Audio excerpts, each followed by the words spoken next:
դաշնակցականները իրանք ունեն խնդիր։ Իրանք ու շատերի դեպքում ոչ Իշխան Սաղաթելյանի ինքը գործ անում ուղղակի, բայց այն անկեղծ դաշնակցականների դեպքում մի հատ խնդիր կա։ Իրանք այս աշխարհին նայում են Թուրքիայի եւ Ադրբեջանի պրիզմայով, այսինքն իրանք աշխարհում ինչ տեղի ունենում, մի հատ ճշտում են Թուրքիայում ու Ադրբեջանում, ինչ են մտածում դրա մասին։ Նոր իրանք դիրքորոշումը իրանք կառուցում են, հա։ Ասենք չգիտեմ, միտեղ բանա գնաճա, միտեղ բանն են ճանաչում, Պաղեստին պետությունն են ճանաչում, այն միտեղը ճանապարհների ապաշրջափակումը, կապ չունի, իրանք ոչ թե այդ հարցին նայում են որպես այդպիսին այդ հարցի պարամետրով, այլ մեր ճշտում են իրանց մտքում։ Այդ տեսնես Թուրքիան ինչ է մտածում, Թուրքիան ինչ մտածում, հա։ Իրանք ճիշտ դրա հակառակն են, փորձում ասել, չհասկանալով, որ իրանք կախվածության մեջ են դնում դրանով Թուրքիայից։ Եթե դու միշտ by default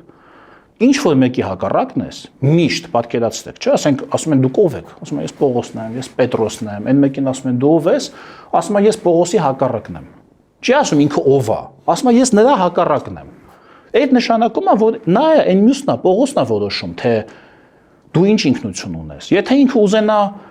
որ դու լինես սպիտակ, ինքը կլինի սև։ Ուզենա, որ դու դառնաս սև, ինքը կդառնա սպիտակ։ Իմանալով, որ դու իր հայելային արտացոլանքն ես, բայց դա ստեղծություն չի։ Դա